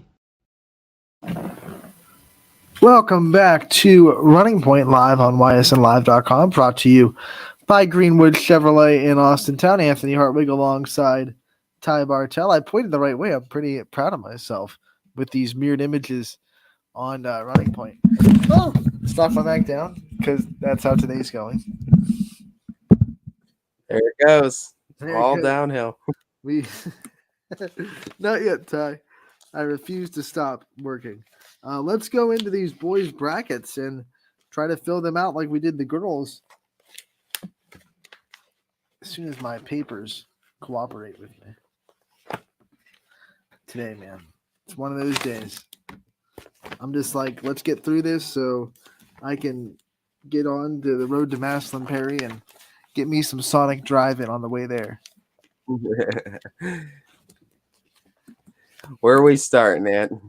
Let's go to Division 1, right? Let's just start there and see where that takes us. I know we have... You want to start? Are we doing just the one YSN covered? On the air, let's just do the ones that are YSN covered, and then me and you off air can fill out the rest of the bracket and come back and update it for time constraints. You know what I'm saying? Yeah, no, that's absolutely fine with me. Where do we have to go? Copley shouldn't have any. Is it what, Elyria? Or wait, no, where am I? This is why you're reading them out, because I'm going to be like this. Oh, it's Region 2. Region 1's the Toledo region. I don't know why. That always gets me with Division 1 on the boys' side. It's D1 Region 2, the Cleveland region. All right. So Alliance, I believe, might have. Let me see. Because there's only 2. It's got to be Alliance. No, that's just like a district we'd be in. It's a Warren Harding that was in that one. It's got to be Twinsburg then. Let's see. Twinsburg, maybe. Yeah, Aurora, Dover. Yeah, Dover is or Fitch is in this one, so that's what I thought. All right, Twinsburg, Sectional, District, Solon versus Akron North is the first one in the Sectional segment, and I'm taking Solon. You're taking Solon? Where am I? Yeah, 3 versus 37, and Solon versus North. Yeah. I think I'll take the 3 seed. Yeah. I'm taking Solon. I'm also taking Maslin Jackson over Hudson as well. Yeah, I'll take the Polar Bears. And I will also take Hoban over Cuyahoga Falls. That's no shocker. And I'm repping the Falcons against Dover for the upset of the century. Yeah, I'm taking Dover. Sorry. That's fine with me. All right, going into the next line of this. Yeah, it would be Solon versus Chagrin Falls Kenston. I'm taking Solon as well. Taking Solon. Then you would have Maslin Perry versus Maslin Jackson for both of us. I'm taking Maslin Jackson. Yeah, I'll take the Polar Bears. Then you would have Hoban versus Hoover. I'm going North Canton Hoover on that one. Ooh, to beat the big, mighty Akron Hoban. Yeah, Hoban's the 12 seed. Hoover's actually the 5. I'll take Hoover. Hoover's got some height from what I remember. And then it would be Dover versus Aurora for you and Fitch versus Aurora for me. And give me Fitch in that one as well. Wow, against you're 25. Oh, with the Fitch. Give me Aurora's Dover. 25 seeded. So Give me you'd Dover. go Dover. I might give you points here. We'll see, Anthony. All right, so we both took Solon over that, so we would have Solon versus Maslin Jackson in the next line. And I am going to go Maslin Jackson. I'll go Solon. All right. Next line is going to be, we would have Hoover versus Dover for you, Hoover versus Fitch for me, and I'm going to go Hoover in this one. What are the seeds? Hoover would be 5, Dover would be 6. I'll take the Federal League. Give me Hoover. All right. Hoover would be there. And then for me, it would be Hoover and Maslin Jackson in it, and you would have Solon and Hoover in it. I'm going to take Hoover either way. I take Hoover over Maslin Jackson. Solon to win this district. All right. Anthony trying to get a little bit of distance between us. I am. Let's go. We that's got only Lakewood Division and 1, right? Or do we have Boardman too? I don't know if Boardman's in. I'm checking. I'm double checking all of them real quick. I didn't think they'd be in the Lakewood one. No, they're not. It must be D2. Let me just. They might be. That might be our only D1 school too, honestly, because I know they constantly move Washington. No, Boardman is in Euclid. Okay, so the Euclid district opens up with 31 Eastlake North versus 23 Madison, and I'm taking Madison in that one. Yeah, I'll take Madison as well. All right, 13-seeded Alliance, 16-seeded Boardman. Gonna be a tough matchup. I'm gonna take the Spartans in this Rocking one. the banner. Give me. Well, you know what? No, I'm sorry. Alliance. You're going Alliance. They have some size and weight, but Alliance. I'll rock the banner. Willoughby South and Mayfield going up 27 South, 10 Mayfield. I'm going to go Mayfield on that. Mayfield as well. And 9-seeded Menor hosting 35 Ashtabula Lakeside. I got Menor. Menor as well. We would go then 1 Lyndhurst Brush would host 23 Madison for both of us. I take Brush. Boardman would go to 21-seeded Maslin, Washington. I would take Boardman. The Alliance. Alliance to win that game. Okay. It would go Euclid versus Mayfield for us, 14 versus 10. Give me Euclid, considering it's in their sectional too. Yeah, but that would be a home game for Mayfield. It would be a home game for Mayfield, but you got to win to get to that sectional. So I'm gonna say Euclid wins to get into the home sectionals. I'll take Mayfield. All right, and then we got Hunting Valley University School 30 seed would go 9-seeded Mentor, and I go Mentor. Give me the upset of the century. No, I'm just kidding. Give me Mentor. He's gonna go. You're gonna go to the hunting school. All right, next line then we would have. Oh, geez, why did I just lose it? Bring it back up, and then we would be done with D1 after this. Okay, next line we would have Brush. I think we both had winning correct. Yeah. Brush in the next line versus Boardman for me. For Alliance for you, we got Brush, and then we would have Euclid for me, and for Mayfield for you, and both of us have Menor, and I'm going to go Euclid again. Menor. Okay, and then we're going to have give me Brush to win it for me as well. Okay. To D2 we go. So we're good. We're doing good. We got D1 on lock. D2, where are we starting? Youngstown District, which is Boardman. We learned that yesterday. Chardon 11 hosting Chesterland West Geauga. I got Chardon. Chardon, give me Chardon. Poland Seminary hosting Lakeview. Sneaky game. Sneaky. Give me Poland though. I will take Poland considering it's a home game. Streetsboro hosts Salem in this one. I'm going Rockets. 10 versus 17. Salem's already beaten West Branch and Marlington. They're definitely playing better. I'll split with you. I'll rock the banner on this one. Give me Salem. One Salem. 18 Geneva goes to Ashtabula Edgewood, 9-seeded. And I'm taking Edgewood. Yeah, give me Edgewood as well. Cheney host Field 1 versus 25, and I got Cheney. I think Cheney's going to win this game. Don't think there's much to say about that. I think Cheney's going to win a few games in this bracket. But yeah, I got Cheney. Next line would be for both of us, Perry hosting Chardon. I got Perry. Give me Perry as well. Okay, next line, Poland versus Streetsboro for me, Poland versus Salem for you. I have Poland either way for whoever the matchup would be. Chagrin Falls would host Edgewood, or Edgewood would host Chagrin Falls, excuse me, if they came out on top. And I'll take Edgewood as well. And then if for Cheney, for both of us, it would be West Side versus East Side, East versus Cheney, and I got Cheney in that one as well. I thought we already had Cheney up here playing Field. Cheney was playing Field, and then Cheney now goes to East, or East goes to Cheney, rather. Oh, I see. That was Cheney's first round game. Okay. Yeah, Cheney played a sectional semi. Yeah, give me Cheney to win again. Okay. Next round, we would have both of us picked Perry, and both of us have Poland. So Perry versus Poland in the district semi. Give me Perry. All right. I got Perry as well for both of us. We both have Edgewood going up against Cheney, and I got Cheney. Give me Cheney. And then it'd be a Cheney-Perry final, and I got Cheney going all the way. Banner, give me Cheney.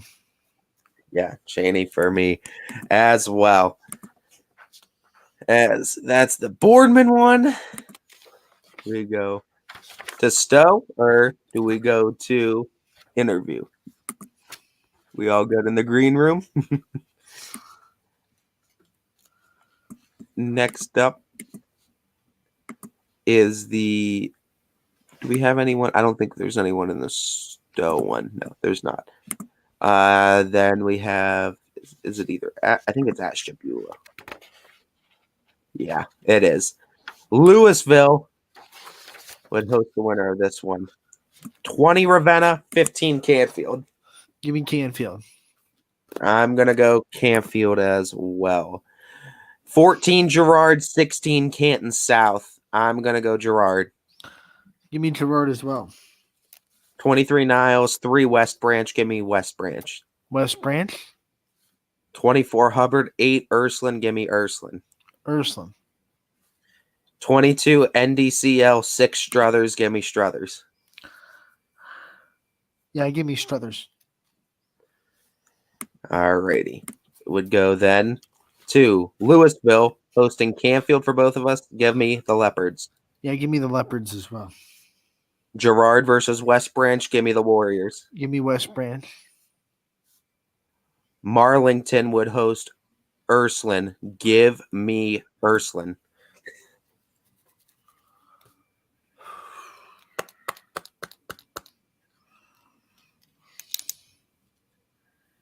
Give me Marlington. Howland would host, or Struthers would host Howland. I'm taking Struthers. Give me Struthers as well.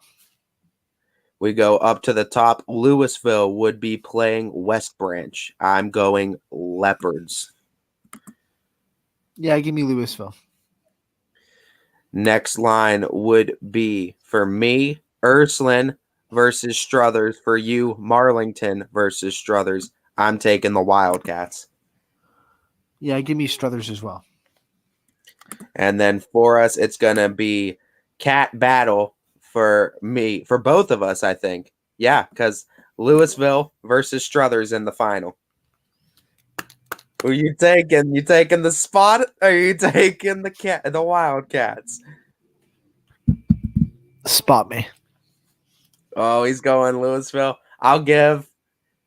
You know what? This is the one. We're about to have them on. You have to pick them, right? we haven't split on too many of these anyway. I believe in the Wildcats. Give me Struthers on another magical run this season.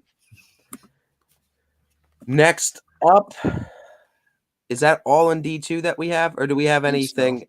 I might be wrong. I think we've hit everything. We don't have any of those. The other ones like Beaver Local and East Liverpool are D3, if I'm not mistaken, right? East Liverpool. No, they're 2. East Liverpool might be 2. Beaver Local's 2. in the East District over in D2. All right, let's run through it. All right. Or at least Steubenville already played. Steubenville already played. Okay. And Maysville is already there. I think everything that those games are already there. So we'll just go down that line of the bracket because those games are already done. It's going to be Indian Valley hosting Maysville, and I'm going to take Indian Valley. And give me Indian Valley as well. Meadowbrook hosting Cambridge, and I'm taking Meadowbrook. Meadowbrook for me. Let's double check something real quick for me. I want to see something real quick. I don't like this doing research without me. I'm not doing research. I'm making sure that Coach Wernicke's got the link and nothing went funky with my phone here too. So I'm resending it to him just to make sure. Time got away from me. Yeah, I just want to make sure we're all squared away with that.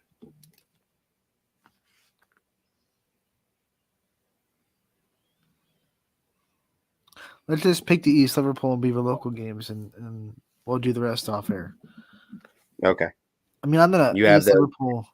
I'm just gonna say go ahead and who do they play first?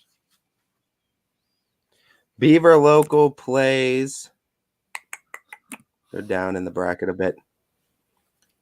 They play West Holmes 10 versus 11. They host West Holmes.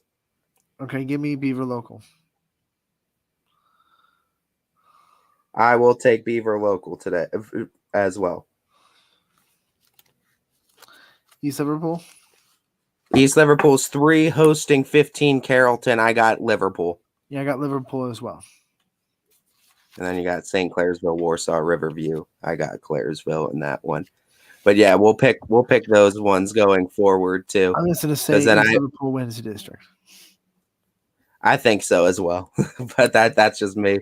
That's my opinion as well. All right. Next up, we would go to yes. Salem is where we would start.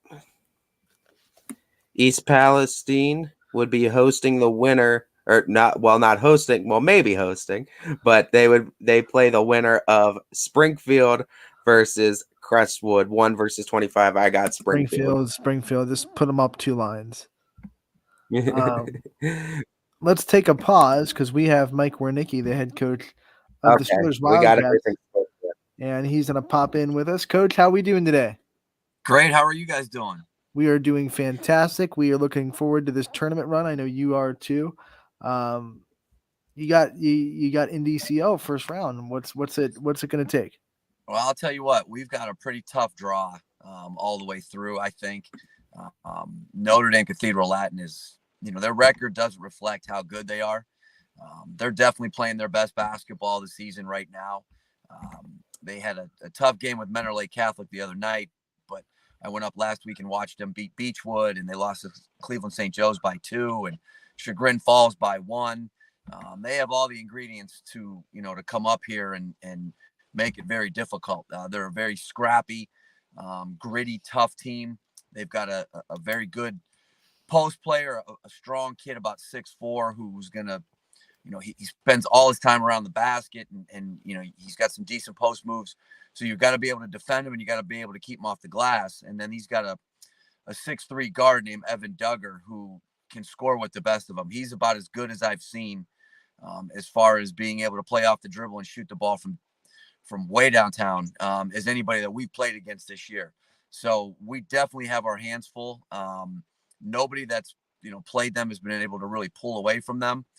And, we're going to have to play really well tonight to get out of this game. And if we're fortunate enough to, then we're going to get a team in Howland who's playing very well. I went up last night and watched him play a terrific game at LeBray, which is never an easy place to play. So this week alone, we're going to have to play as well as we've played all year just to have a chance in these 2 ball games.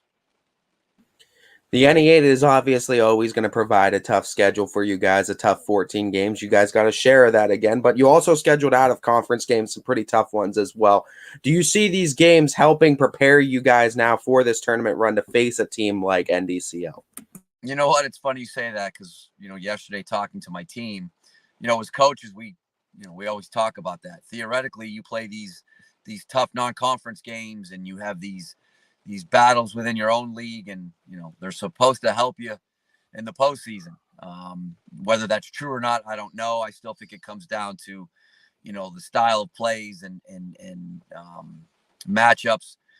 And also, do you have enough players that can put the ball in the basket? But I mean, we've certainly been tested. Last week alone, overtime game with Fitch, a win at Lakeview that came down to the last possession of the game, and another game on Saturday night against McDonald that basically came down to the last possession of the game. So, those three, along with our 2 Poland games and our 2 Jefferson games, and we had a very tough matchup with Liberty at home and a very tough matchup with Warren Harding at home, and another tough game with Cleveland St. Joe's. So, I mean, we've played a tremendous schedule, and we've been tested. We've had to win games in the last minute or two on defense and on offense. So, if any of that holds any merit, then we're ready for the tournament. So we'll see. Coach, you're no stranger to tournament games. You've played in a lot of them in the last couple of years. What are some of the overarching messages that keep happening, that you keep telling these team when regular season turns into tournament, and kind of the looming cloud of finality kind of looms over all these games, and if you have one little slip up, this season's over. So what's the kind of overarching theme or the overarching message that you keep giving to these teams every time you enter tournament play?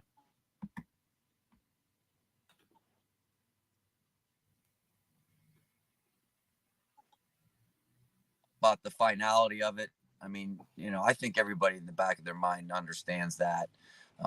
But, we really, outside of maybe a few specific things that we need to prepare for game to game, depending on your opponent, we have to be able to control. We don't rebound, your spots on start, but hopefully you can get a few offensive rebounds to extend. Those things, those 3 things are a common thread in any of these games that you're going to win. I mean, unless there's a mismatch as far as a 1 seed against a 26 seed or something like that, where there's a noticeable difference in talent. When you start to press on in this tournament, you'll see that the teams that lose these games probably have more turnovers, probably get out rebounded, and probably don't have a good night from the foul line. Coach, talk to me just about the success of having this season and being able to now host a tournament game against NDCL, and then providing you win it, you host the next one as well. What kind of advantage do you think that brings you guys, having that Struthers community behind you in full force for a home game?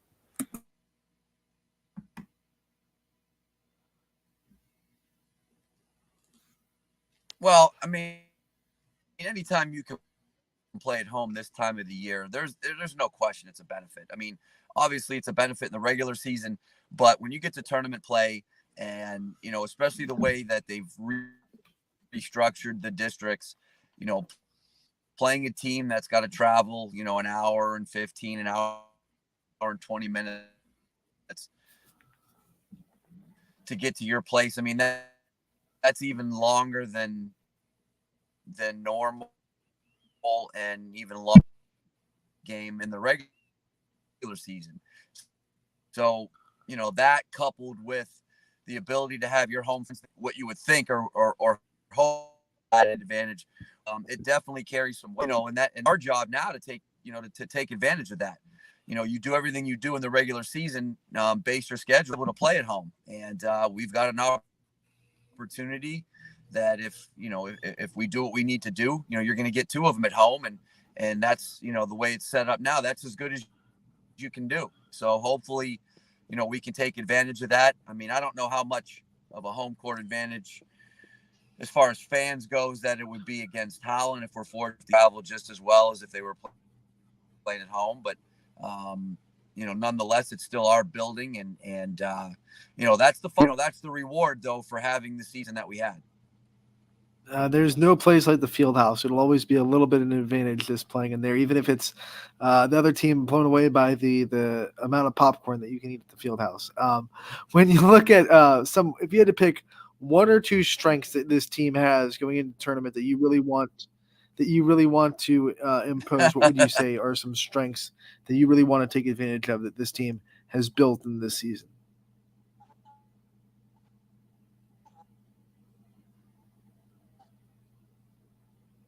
Number one is our play had excellent seasons, both of them.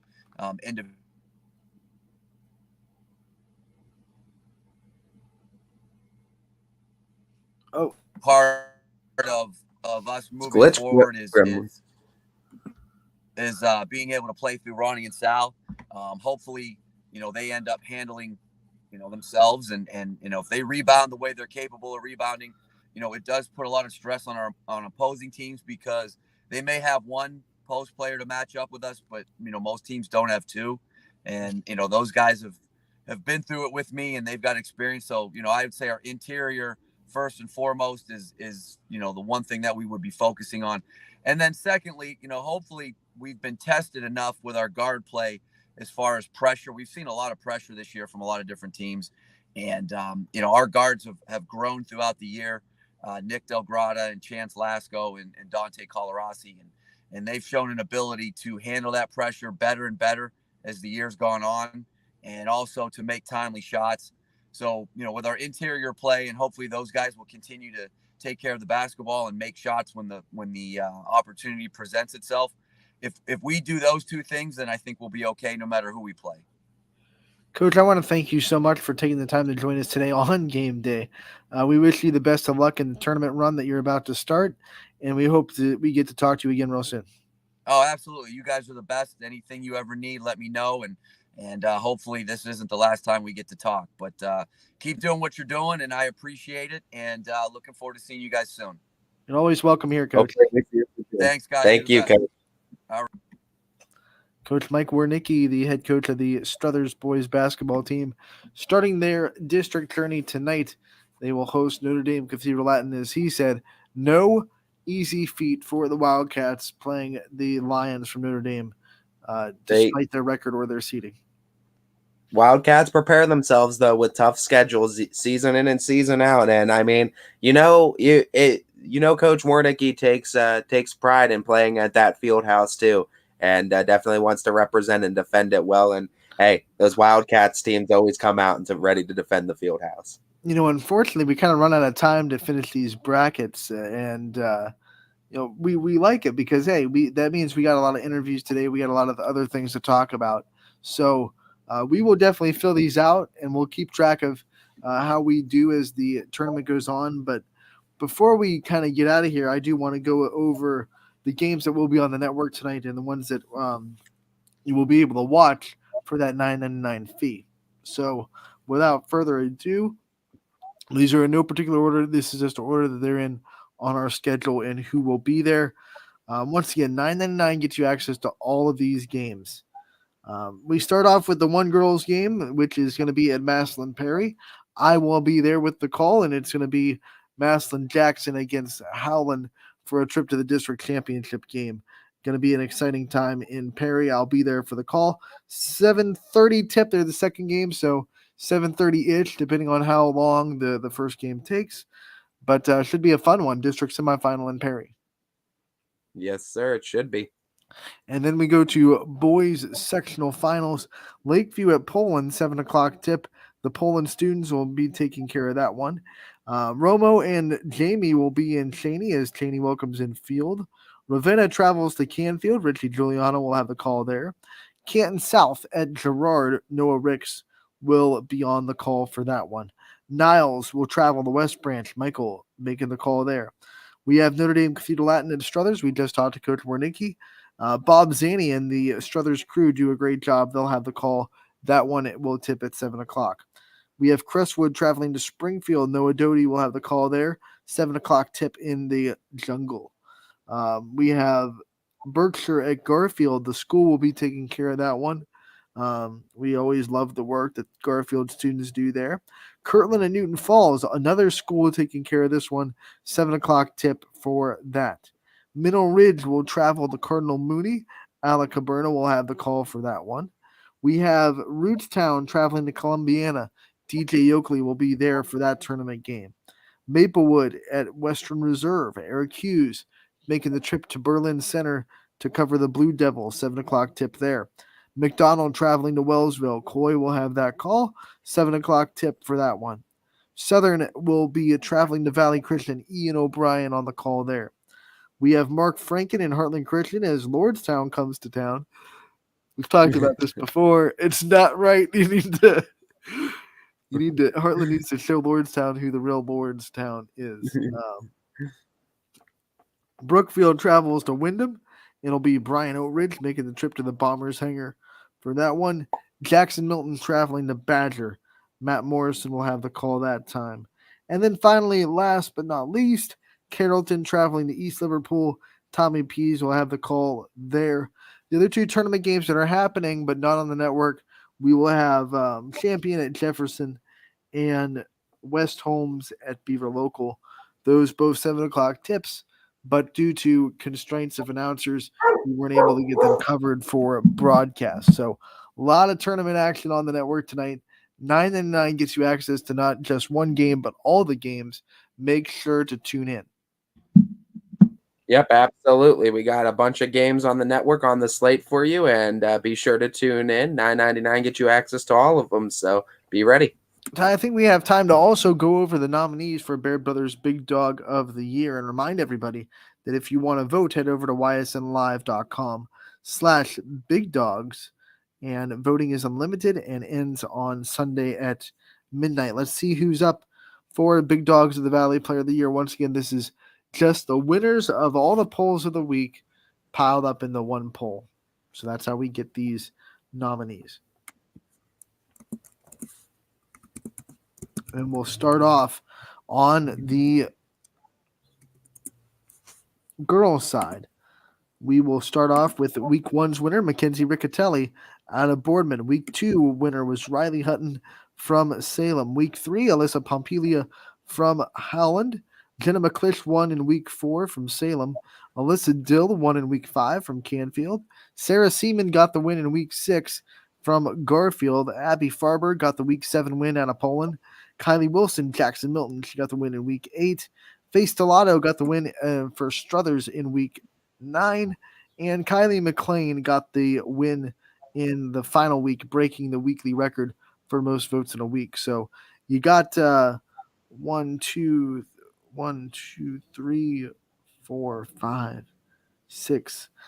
players out of 10 that are still playing in the district tournament too. So impressive, not just for the players, but also the teams that they represent. Yeah, absolutely. Absolutely. So congratulations to all of them. You are now entered into Big Dog of the Year voting. The boys' final poll of the year for basketball, Gus Johnson won week 1 from Girard. Aaron Romai took week 2 off that buzzer beater that he beat Heartland Christian with. Jack Lindak from Badger won week 3. He's on the list. Jake Kurdick from Canfield won week 4. He's got that nominee. Ronnie Leonard from Struthers, he'll be in action tonight. He got the win in week 5. Week 6 was Hunter Daly from Lisbon. 7 was Trey DePietro from Boardman. He gets on the list. Sky Papa's got the win for Beaver Local in week 8.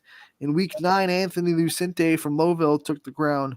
He's on the list. And then rounding out the Baird Brothers Big Dog of the Valley of the Year nominees is Trey Armstrong from East Liverpool. Yep. Another great 10 candidates. We saw Badger getting their name in there as well. A lot of new candidates from new schools in there. Then we have to include the 4 wrestlers that are up for Baird Brothers Big Dog of the Year. It is Dorian Jackson from Beaver Local. He won the first ever Baird Brothers Big Dog of the Valley. Then we had Stephen Morrow win from West Branch. Sean O'Horo from Boardman. And last but not least, Dominic Leone from Liberty gets the win. And they are all nominated for Big Dog of the Year. Yep, 4 Big Dogs of the Year candidates for the wrestling side of things. So make sure you get out there and vote. 3 sports available, 10 candidates in each basketball, 4 for the wrestling. So get out there and let your voices be heard. Voting is unlimited again, and it ends on Sunday at midnight. If you want to vote, head over to ysnlive.com/bigdogs, and you can get your vote on for as long as you want. Want to thank our sponsor, Baird Brothers, for making Big Dogs of the Valley possible. This is, I believe, the third season of this poll that we've had, and we're proud that Baird Brothers is able to make us be able to bring this poll to you. Yep, absolutely. We thank our friends over at Baird Brothers as they were able to help us with our Big Dog of the Valley, and it helps bring that community involvement that much closer too, and get those members active, those parents, and those schools active. So we love it, and we thank Baird Brothers for helping us out with that. First off, we want to thank the people that were able to come on to the show live today: Ava Howell of Champion and Mike Wernicke of the Struthers boys basketball program. We thank them for their time. We know their time is valuable, and we could not appreciate them coming on live more. We also want to thank Lydia Spalding for taking time out of her busy in-season schedule to come on and do an interview with us. You can see that interview if you missed it earlier on the show at ysnlive.com. Also want to give a shout out to Nicole Praga, who is the director of communications at Penn State softball. She helped set that up and really worked very well with me. And you know, it's easy to set up an interview when the Big Ten Network or ESPN comes calling, but when someone that Penn State doesn't know from Adam and YSN comes and says they want to do an interview with one of their players, treated me with the same amount of respect that I'm sure she would ESPN or the Big Ten Network or anyone that comes asking for interviews for their players. So I thank her for that and thank her for setting that up. We also want to thank JC Mullen, the junior leader for Springfield, for taking the time to join us as well. If you missed her interview on the show, it is already up on the site, ysnlive.com. You can find that interview plus Lydia's interview. And then Ava Howell and Wernicke, their interviews will be posted a little bit later tonight as well. So head over to ysnlive.com for all the updates. Yep, all of them will be there too. So stay tuned as well for YSN. We got you covered at 7. Boys games, girls games tournament is well started now, and we're running. Casual Sports Podcast coming up next from 2 to 3. Power Hour from 3 to 4. And we're going to take a 22-hour break. We'll be back tomorrow on a Wednesday edition to talk about all these tournament games, all these tournament recaps, and we'll also be talking about a lot of the tournament games that are going to be happening tomorrow on the girls' side of things as well. Gary Altizer will be joining us to talk some wrestling. We don't even know. There's sometimes maybe the seeds will be in, maybe not. It's kind of a toss-up. It's not structured like it's the same time every year. So maybe we'll have seedings to talk about, but if not, we'll have a lot of other stuff to talk about with Gary as well. So it's going to be fun, wrestling. And then we'll also have Scotty on Wednesdays. Can't forget about our good friend Scotty coming on Wednesdays to, one, try to stump Ty with trivia, and also bring some very unique perspective on the local sports world as well. Yep, we'll look forward to both of them for our Wednesday show. But till then, we'll see you. 22-hour break, as Anthony will say. Find us here, Running Point, Greenwood Chevrolet.